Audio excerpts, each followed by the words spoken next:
Teachings from Kuthumi's Hands 13 Steps to Paradise, Part 2. 2. Anahata Chakra Centeredness. This one will be a necessity for making the leap. One can simply make the choice to be expressing, in their interactions with all other life forms, not just humans, from the heart. There is no expectancy of anything in return, and all of the following are aspects of the love impulse which moves out from the Anahata Chakra: kindness, caring, empathy, respect, gentleness, generosity, helpfulness, compassion, and a desire to give and keep on giving. The energy of love from the soul flows into and through the fourth chakra, what is called the heart center, and the more often and consistently and intentionally that is allowed and expressed, the more that the heart center is vivified and radiantly opened. It follows that, over time, the centeredness of expression will have been raised from the solar plexus chakra below the diaphragm up to the love-suffused Anahata chakra above the diaphragm, and the Christ will have been born in the cave of the heart. This is the only planet of emotional expression in the galaxy.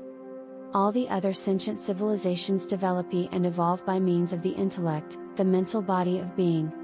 In the New Age, the radiance of the unconditional love being emitted from this planet will influence many of the other galactic races to such an extent that they will begin incorporating emotions into their beingness, which is the intention and plan of the galactic being as impressed from yet higher levels.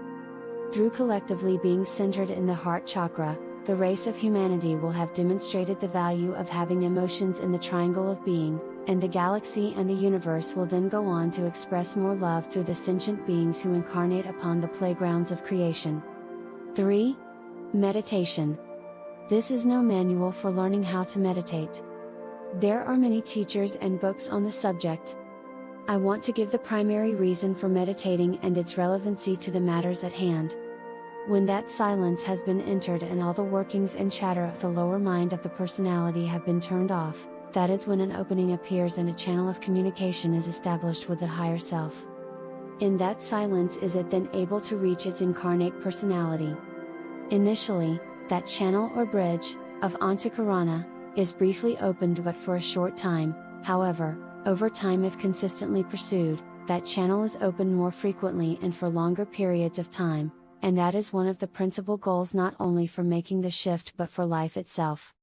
One's true purpose in life will be revealed, guidance in all things will be provided by the source of oneself, and true wisdom will flow from that source. There will be a less obstructed flow of the life force energies into the etheric body and then to the physical, and one's vibrational rate will be raised as a consequence. 4.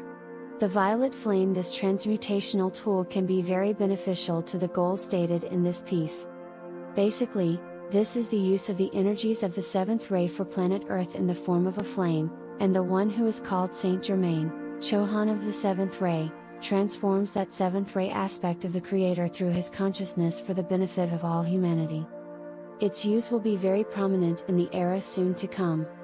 I recommend using and visualizing this violet flame at sunrise and sunset. In your mind's eye, see it surrounding you and rising up through your body into the air around you. See it as clearly as you can and hold the visualization for as long as you can, for minutes. At the outset of the visualization, you must invoke this transformational force to you, and I use the following invocation: I invoke the violet flame. I invoke the violet flame. I invoke the violet flame to permeate my being, to cleanse and purify and transmute all levels of myself. This will cleanse and balance all the subtle bodies and can also help to eradicate negative subconscious programs in the mental body, where they reside. 5. Spinning. This is a technique for activating and balancing and increasing the flow of life force energy through the major chakras. For those who have etheric sight, through the third eye, it appears that the chakras are spinning, increasingly over time. The longer that this is practiced, the more activated the chakras become, and eventually they remain so. Before starting the practice, check intuitively with the body to see if there are any health reasons why it should not be done. Start off slowly and build gradually, for example 3 to 5 spins at a time. Hold your right thumb out at eye level and spin clockwise, keeping your eyes on your thumb. When you finish, Place your palms together and place your feet at shoulder width apart. Keep your eyes closed and continue the sensation of spinning a while longer. Work up to 33 spins at a time. The subconscious attraction to the benefits from spinning can be seen in children at play, certain carnival rides, Tibetan rejuvenation rites, and the meditative techniques of the Sufis, the mystics of Islam. By increasing the flow of life force energy through the major chakras, the frequency of one's being is elevated. 6. Reading spiritual literature. This exercise will begin to expand one's awareness and, in turn, one's consciousness, which is included in the goals. It focuses the attention on the more important matters of the spirit and away from the less important, worldly matters of the material realm.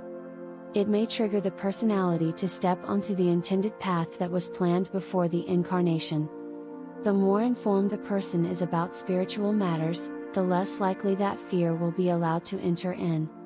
7. Diet. It will be a prerequisite to have a strictly vegetarian diet to be able to transition into the new age, generally speaking. Once at the higher level on earth, nevermore will the innocent animals be slaughtered for the flesh on their bodies, and nevermore will they have to fear humans for the sake of their lives. Once more there will be rapport and harmony and beautiful communications between animals and humans. There is a heavy karmic burden upon those who raise animals for slaughter and those who work in the meatpacking industry. For those who eat the meat, which is infused with the rush of terror and desperation of the animal being slaughtered, the karma which they incur is usually worked out through physical illnesses and disease states, weakness and decrepitude, premature aging, and early death, earlier than would have occurred had not meat been eaten. As taught by Hilarion, the liver has the capability of recycling all of the body's protein once that function has been reawakened after the loads of concentrated protein have been stopped. For the average, heavy meat eater in the industrialized countries of the world, a 12 to 18 month transition period is recommended to achieve a totally vegetarian diet, and the details may be gotten in the teachings of Hilarion found in the publications of Marcus books. Once weaned from all sources of meat, the protein requirement is the equivalent of 6 to 8 peanuts per day and gotten from plant sources alone. The meat packers have deceived the world into believing that the body requires large amounts of animal protein, but it is a lie promoted by greed for money. The tens of millions of Brahmins in India are totally vegetarian in their diet and yet are as strong and healthy as any group of people. The strongest animals on the earth eat only grasses, leaves, shoots, and grains, and their biochemistry and physiology differs little from that of humans. These include the ox, the water buffalo, the elk, the moose, the horse, the bull, and the elephant. Once eating from solely the plant kingdom, humans will know better health, vigor, karma, longevity, and higher frequency of being. Fasting is suggested for 2 or 3 days every few months to eliminate the accumulated toxins by way of the lymphatic system, and a fruit juice fast is recommended for those who have fasted little in life. The need for water increases as one's vibrational rate increases. Things to avoid include coffee, vinegar, acetic acid, refined sugar, and oil-fried foods. Once into fourth density aways, the food requirements will modify, and humans will go from vegetarian to fruitarian to requiring fruit juices only, and finally they will get their energy requirements solely from the sun, the solar logos. Are you in need of the healing energies of the Ascended Master Kuthumi? Visit KuthumiHands.com.